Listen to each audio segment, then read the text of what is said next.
ଅସୁସ୍ଥ ବୋଲି ମୁଁ ଘରକୁ ଚାଲି ଯାଇଥିଲି। ଏଇଟା ଗଣତନ୍ତ୍ରକୁ ହତ୍ୟା, ଗଣତନ୍ତ୍ରକୁ ହତ୍ୟା ଯେଉଁଟାକି ବିଧାନସଭା ଇତିହାସରେ କେବେ ନଥିଲା। ଆଜି ବିଜେପି ସରକାର, ମୋହନ ମାଝୀଙ୍କ ସରକାର ଏ ଇତିହାସ ସୃଷ୍ଟି କରିଛି, ଯେଉଁଟାକି ଯେଉଁମାନେ ଇତିହାସ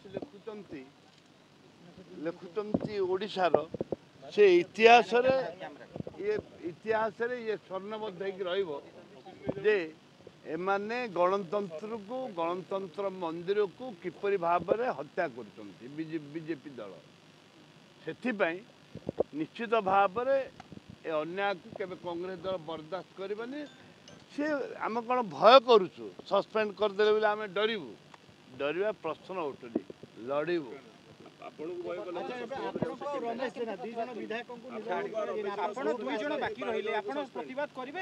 ନିଶ୍ଚିତ ଭାବେ ପ୍ରତିବାଦ କରିବୁ। କ'ଣ ଛାଡ଼ିଦେବୁ ନା କ'ଣ ଅସୁବିଧା ହେବ? କିଛି ଅସୁବିଧା ହେବାର ନାହିଁ। ସସ୍ପେଣ୍ଡ କରନ୍ତୁ।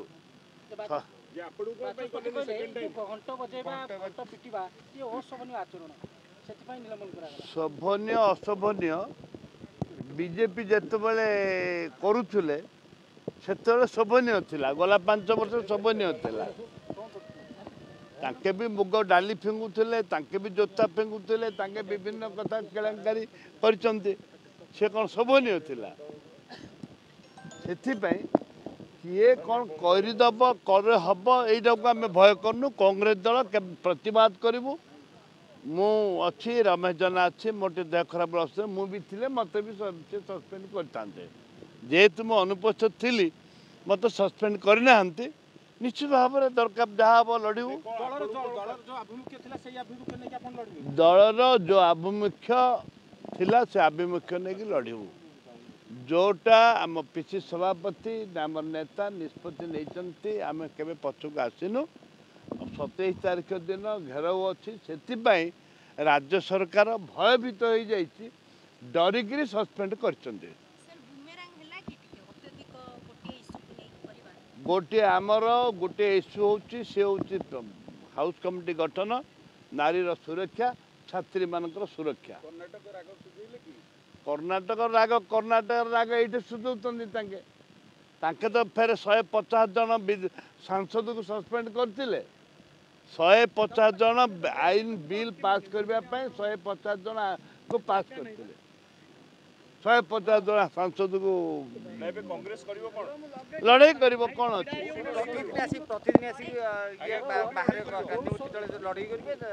ଆମେ ଲଢ଼େଇ ଯେଉଁ ବାଟରେ ହେଲେ ଆମେ ଲଢ଼େଇ କରିବୁ।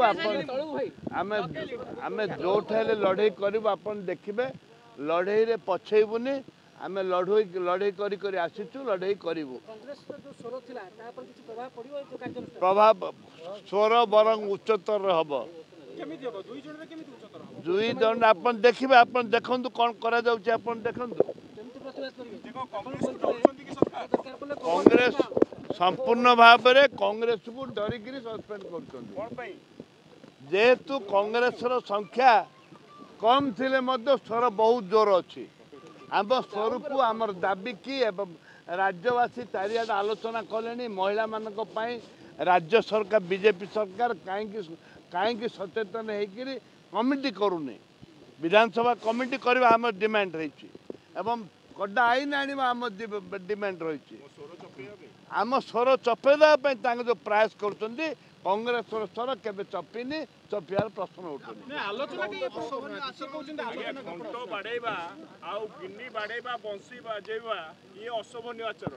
ଇଏ କୌଣସି, ଯେହେତୁ ତାଙ୍କେ କାଲା ଭୈରା ଅନ୍ଧ, ତାଙ୍କୁ ଶୁଗୁନି କି ଦୁଶୁନି, ସେଇଥିପାଇଁ ଆମେ ଘଣ୍ଟ ବାଡ଼ାଉଛୁ, ବଂଶୀ ବଜାଉଛୁ, ଗିନି ବଜାଉଛୁ। କଲେ କ'ଣଟେ ହେଇଯିବ? କ'ଣ ଡରେଇ ଦେବେ ନା ଆମେ ଡରିଯିବୁ? ସେ କଥା ନାହିଁ।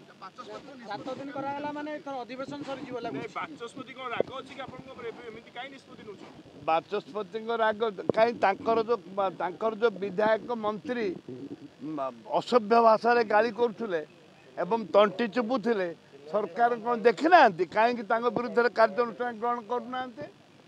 କାହିଁକି ଗ୍ରହଣ କରୁନାହାନ୍ତି? କ'ଣ ପାଇଁ ତାଙ୍କ ବିରୁଦ୍ଧରେ ଗ୍ରହଣ କରୁନାହାନ୍ତି? ଆପଣ କୋଉଠି ଭାବୁଛନ୍ତି ଗଣତନ୍ତ୍ର ହତ୍ୟା? ଆପଣ ତ 5 ଥର ବିଧାୟକ ହେଇକି ଆସିଛନ୍ତି। ଗଣତନ୍ତ୍ରକୁ ସମ୍ପୂର୍ଣ୍ଣ ଭାବରେ ଏ ସରକାର ଖାତିର କରୁନାହାନ୍ତି, ଗଣତନ୍ତ୍ରକୁ ହତ୍ୟା କରୁଛନ୍ତି।